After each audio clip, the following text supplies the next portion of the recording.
Si tu apprécies mes vidéos, n'hésite pas à t'abonner et à activer les notifications pour ne rien manquer sur la chaîne.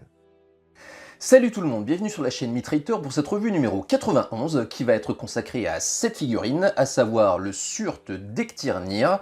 C'est un guerrier divin de deuxième génération, issu de la série Soul of Gold. Nous avons face à nous une version pirate qui émane de la firme MST et c'est donc une version IX Metal. Cette revue n'a pas vocation à être aussi exhaustive que d'habitude, dans la mesure où c'est une période de vacances, donc on va faire les choses de façon plus détendue, moins préparée. L'idée c'est de découvrir cette figurine que je viens de recevoir ensemble, de voir ses points forts et ses points faibles. Il n'y aura pas grande comparaison à faire dans la mesure où il s'agit d'une figurine inédite qui n'a jamais été sortie par Bandai avant, autrement dit aucun comparatif possible avec une figurine existante. Le seul comparatif éventuellement qu'on pourrait faire, c'est celui avec le design d'origine de l'animé, mais vous savez ce qu'il en est de la qualité de la série Soul of Gold. Les dessins sont de qualité variable d'une scène à l'autre, donc même ce genre de comparatif sera de toute façon limité, même si je m'y livrerai un tout petit peu en fin de vidéo.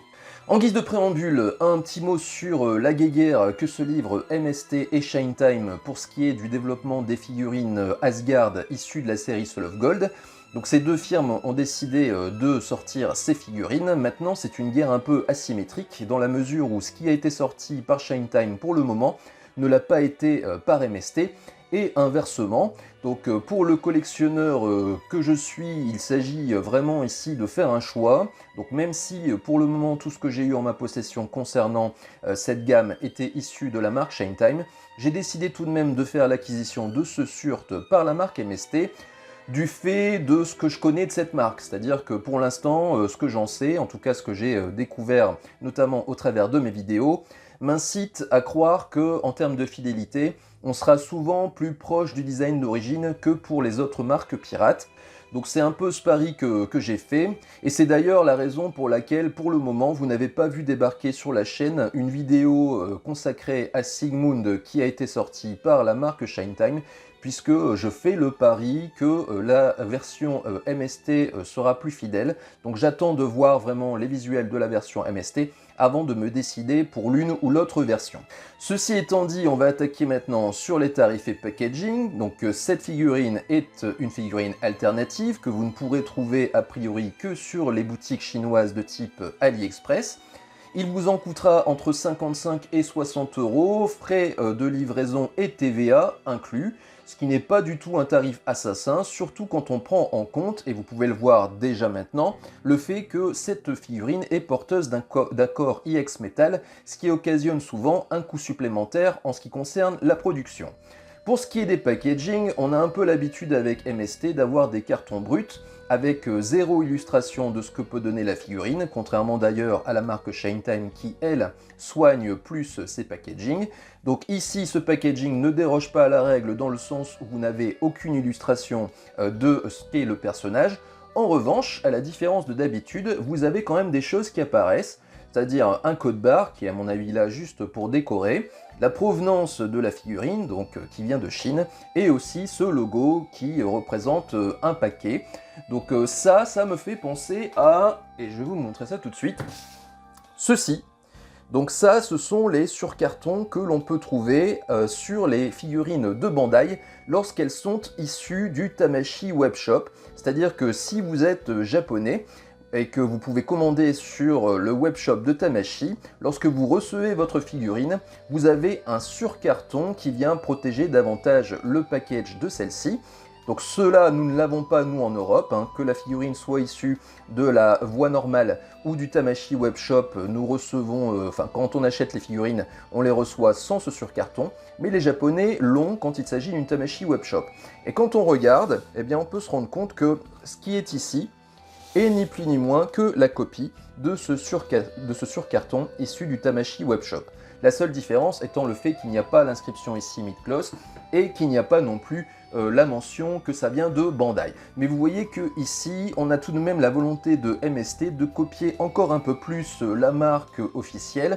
Donc je vais à la limite inciter MST à aller encore plus loin dans la démarche en nous faisant des packaging un peu plus élaborés avec maintenant des images représentatives du personnage. À part cela, bah, rien à dire, le reste c'est simplement du carton brut, donc je vous propose tout de suite de passer au contenu. Alors, qu'est-ce qu'on a pour 60 balles chez la marque MST? Eh bien, découvrons-le ensemble. Nous avons d'abord un blister qui va contenir la quasi-totalité des pièces d'armure, en tout cas toutes celles qui sont en métal. Donc vous pouvez déjà juger de cette peinture rouge dont je vais dire deux choses. La première, c'est que vous n'avez pas, comme c'est souvent le cas chez cette marque, l'effet shiny, hein, c'est-à-dire que vous avez une peinture d'effet classique, hein, comme le fait Bandai. Et deuxième chose que je vais dire, c'est que ce rouge, au final, est assez peu commun dans la série Saint Seiya. Et moi, ça me fait d'ores et déjà penser à un autre Asgardien qui est également porteur d'une arme rouge, à savoir Mime, dont on espère rapidement la sortie, et dont a priori les concepteurs de la série Soul of Gold ont dû s'inspirer un peu, surtout quand on prend en compte le fait que le personnage, comme Mime, est porteur d'une chevelure orangée. Voilà. Donc comme ça, de prime abord, bah, ça m'a l'air d'être pas mal au niveau de la qualité de peinture. Je n'ai pour le moment pas repéré ici de problème. Ensuite, dans des sachets, vous avez le reste des pièces d'armure, et celles-ci sont en plastique. Donc vous avez ici la pièce qui permet de faire la jonction du plastron. Vous avez ensuite, chose originale, un casque en deux parties, avec une partie diadème et une partie mentonnière. Donc vous voyez que ici, MST a choisi tout simplement de ne pas faire les parties latérales. Donc au final, bah, c'est pas si stupide que ça, dans la mesure où de toute façon elle serait cachée par la chevelure, a priori. Et puis surtout, ça évitera des pièces trop épaisses, comme on a pu le voir dernièrement sur le Thor IX de chez Bandai. Vous avez enfin un corset qui fait office également de jupe, donc d'un seul tenant. Et là, eh bien, mauvaise surprise, je pense que vous le voyez comme moi, j'ai un star de peinture. Bon, j'ai envie de dire que de toute façon, c'est assez habituel sur les mid-cloth, encore plus sur les versions pirates, encore que même chez Bandai ça arrive assez fréquemment. Donc il faudra malheureusement s'en accommoder, même si ici c'est en plein milieu du corset. Bon, sinon le fait que c'est d'un seul bloc, ça me laisse tout de même craindre que on perdra sans doute un peu de mobilité au niveau des hanches. Comme c'était un peu le cas, si vous vous souvenez bien, pour la figurine de Utgarda de Garm, j'avais passé également en revue sur la chaîne. Ensuite, bah, vous avez cette épée du personnage, hein, l'épée Leviathan. C'est pas forcément facile à dire, pour m'en souvenir je pense toujours à Léviathan. Donc bah, une pièce qui m'a l'air pas mal, assez bien réussie. Donc vous voyez là aussi, hein, j'ai quelques petits stars de peinture. Mais une pièce qui est globalement bien dessinée, je trouve. Ensuite, on arrive sur le personnage. Donc comme évoqué tout à l'heure, il s'agit d'un corps IX Metal. Donc il conviendra de juger de sa qualité. Est-ce qu'on est dans une qualité qui est identique à celle de Bandai ou pas? Du côté de Shine Time, c'était pas le cas. On verra si c'est le cas ici avec MST. On va également regarder ce visage et cette chevelure du personnage. Donc un mot sur la chevelure, en vous disant que bah, je la trouve plutôt bien dessinée, comme ça, de prime abord. Ensuite, au niveau qualité, bah, j'ai trouvé que c'était meilleur que d'habitude, dans la mesure où quand j'ai monté la chevelure sur la tête, bah, j'ai pas eu du tout de problème pour ce qui est de la jonction entre la partie arrière et la partie avant.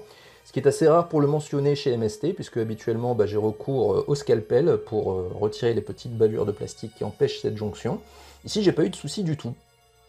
Et puis je trouve que globalement le plastique de cette chevelure est plutôt pas mal.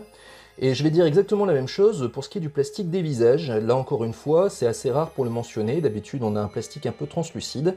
Ici ce n'est pas le cas, c'est de meilleure qualité que d'habitude. Et je trouve d'ailleurs que le visage lui-même est pas mal expressif, c'est pas du tout un visage plat, vous voyez que la bouche est plutôt bien dessinée. Les éléments du visage également. Donc pour ce qui est de la ressemblance, on essaiera de juger de ça à la fin. Mais comme ça, j'ai envie de dire que ces visages sont plutôt jolis. En tout cas, moi, a priori, ils me plaisent bien. Donc vous avez quand même pas mal de choix au niveau des expressions. Donc vous voyez qu'il y a deux visages avec le regard vers l'avant, et deux visages avec le regard sur le côté. Donc là aussi, c'est assez rare. Donc vous avez, pour ce qui est du regard vers l'avant, donc un visage avec bouche grande ouverte, visage action, et un visage dents serrées. Vous voyez qu'ils sont tout de même pas mal.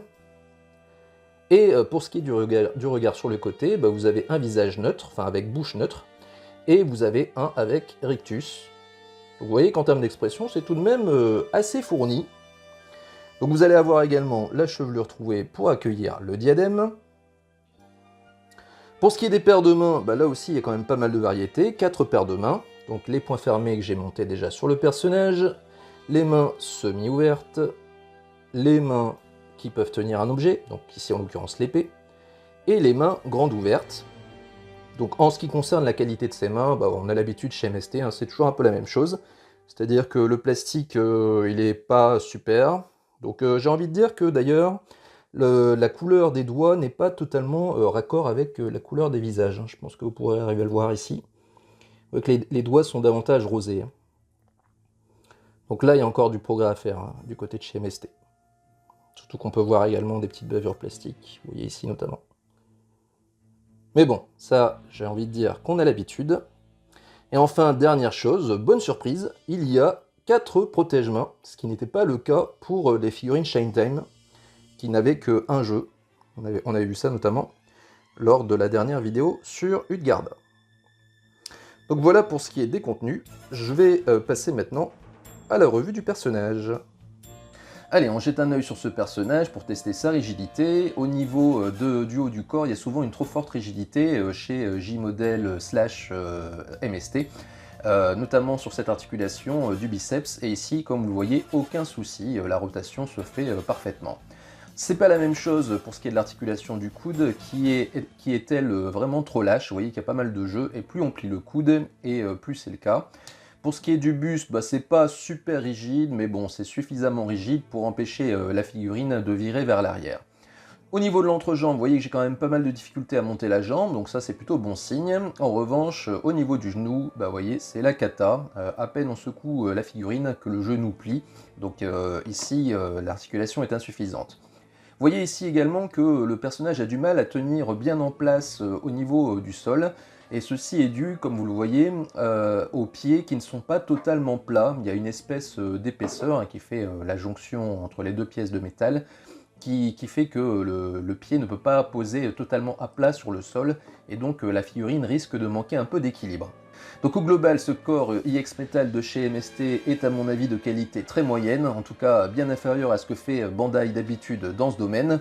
Donc ces problèmes de rigidité au niveau des coudes et du genou, ça risque de poser de gros soucis lorsque j'effectuerai le posing, donc je ne vais pas laisser les choses en l'état, je vais rigidifier tout ça avec du frein filet. Je vais également effectuer le montage en hors-champ et je vous retrouve juste après pour vous donner mes premières impressions. Alors mes premières impressions à l'issue de ce montage, je dirais que cette figurine, selon moi, a vraiment fière allure, hein. Je suis plutôt enchanté, et je dirais même plus, je le suis encore davantage que je ne pouvais l'être lorsque j'avais découvert Frodi et encore plus Utgard. Maintenant, il y a quand même quelques petits soucis et quelques points de vigilance. Bon, d'abord, vous remarquez que j'ai une petite trace sur le nez au niveau du visage que je n'avais pas remarqué tout à l'heure, donc ça c'est quand même assez désagréable. Sinon, à part ça, le montage en lui-même n'est pas très compliqué, simplement il faut être très vigilant sur les avant-bras.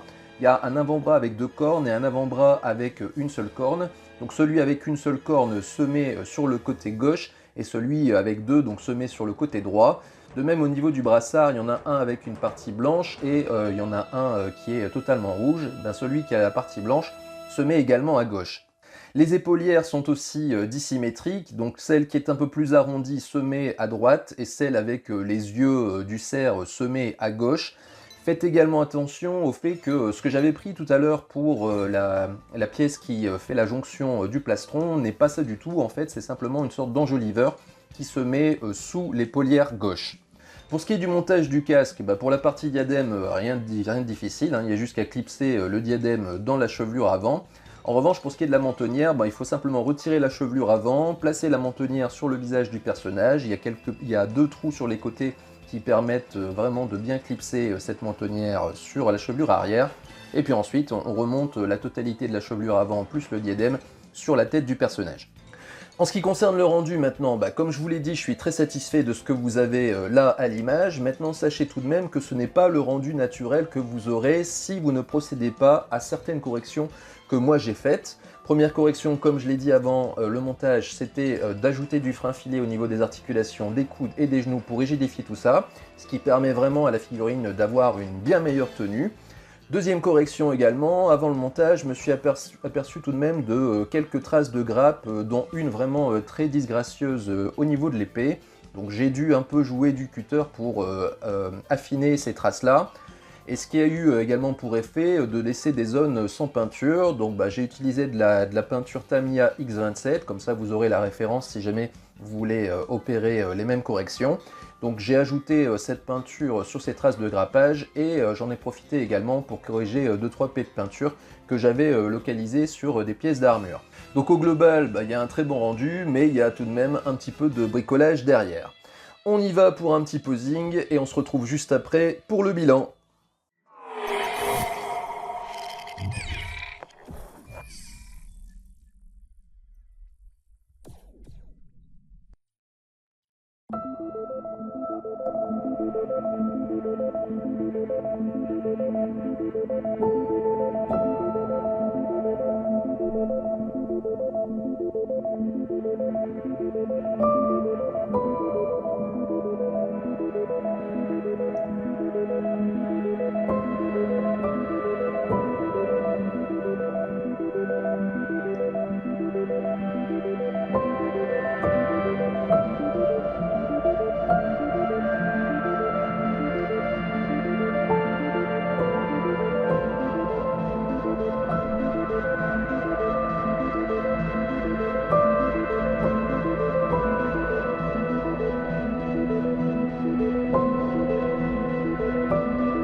C'est parti pour ce bilan, avec d'abord l'analyse de conformité. Alors, analyse de conformité, c'est un bien grand mot, dans la mesure où vous savez tout comme moi que la série Soul of Gold est tout de même très fluctuante en ce qui concerne la qualité de ses dessins.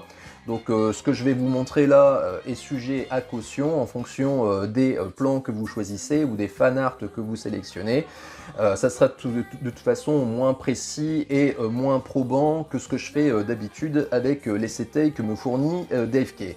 Donc ceci étant dit, on va commencer par le visage. Alors ici on a déjà tout de suite un problème parce que le visage de Surt au travers de la série est tout de même pas mal différent en fonction des plans. Donc là j'en ai sélectionné un qui est un peu moins dégueulasse qu'à d'autres endroits. Donc à partir de là, qu'est-ce qu'on peut tirer comme conclusion? D'abord que la mentonnière est trop épaisse, même si on peut louer le système qu'a utilisé MST. Au niveau du visage en lui-même, les éléments du visage sont pas trop mal placés, les yeux sont au bon endroit, le nez également, la bouche, même si elle est un peu courte, est tout de même bien placée.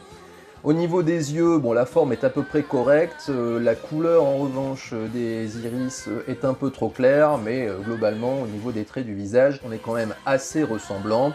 Pour ce qui est de la chevelure, au niveau de sa forme, c'est pas mal respecté. Maintenant, ça manque cruellement de finesse et ça manque également de volume. Donc de ce côté-là, MST doit encore progresser. Enfin, pour le diadème, à part les bandes jaunes qui sont un peu trop courtes sur la figurine, la forme du diadème en elle-même est quand même assez fidèle à ce que vous avez sur l'illustration à droite. Donc au global, pour ce qui est de cette tête, je dirais que le personnage est assez ressemblant à celui de l'animé, ou en tout cas à certains plans de l'animé.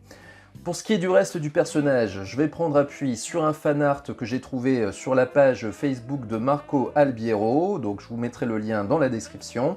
J'ai trouvé ce fanart tout bonnement magnifique et ça m'a semblé tout naturel de prendre appui sur celui-ci pour opérer la comparaison avec la figurine.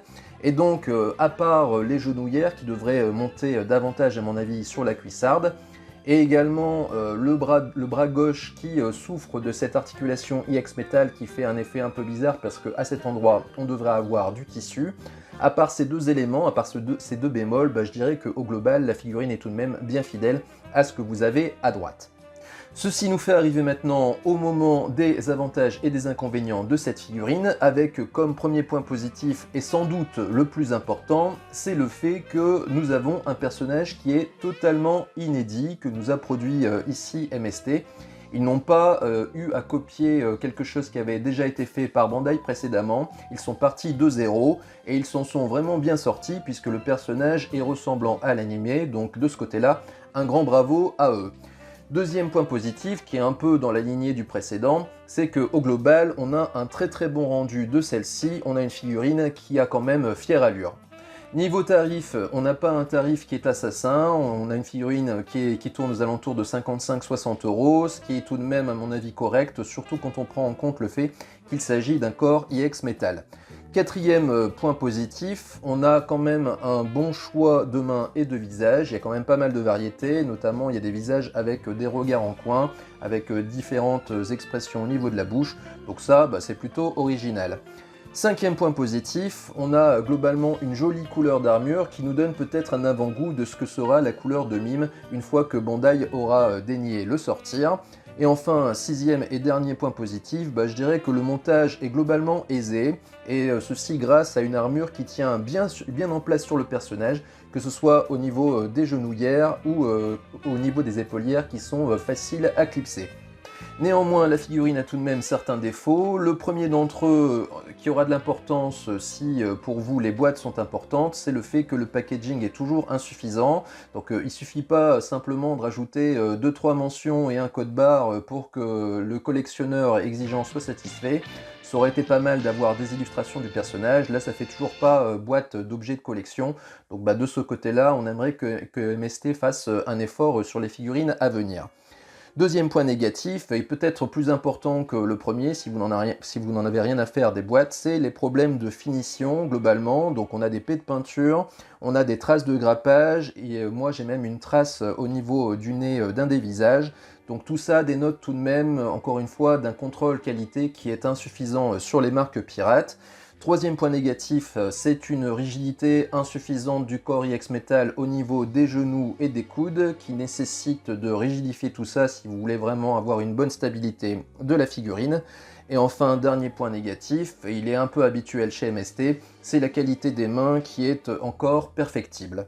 Donc au global, je dirais que cette figurine de chez MST est une belle réussite, et je dirais même que, en prenant en considération les autres God Warriors de deuxième génération qui sont sortis à ce jour, je pense que c'est celui qui est le mieux réussi, et ce, malgré ses problèmes de finition. Donc je ne peux que vous en conseiller l'achat, si tant est que vous êtes intéressé par l'anime Soul of Gold. En tout cas, ça me laisse plein d'espoir quant à la sortie prochaine de leur Sigmund, qui devrait arriver, je l'espère, rapidement, et que je vous passerai également en revue sur la chaîne. Donc voilà pour ce qui est de cette revue numéro 91, qui était consacrée au Surt d'Ektirnir, en version EX de chez MST. J'espère que celle-ci vous aura renseigné quant à une éventuelle décision d'achat. N'hésitez pas à me faire part de vos commentaires dans l'espace prévu à cet effet sous la vidéo. N'oubliez pas également de faire le double geste du viewer qui veut soutenir une chaîne YouTube, à savoir 1. S'abonner à celle-ci si ce n'est pas encore déjà fait, et 2. Liker ou disliker la vidéo, ce qui favorise son référencement. Il ne me reste plus qu'à vous souhaiter, en tout cas pour ceux qui vont l'être en août, d'excellentes vacances. Pour ceux qui reprennent, eh bien, bon courage à vous. Et nous concernant, on se retrouvera très bientôt pour une autre figurine. Et d'ici là, comme d'habitude, portez-vous bien.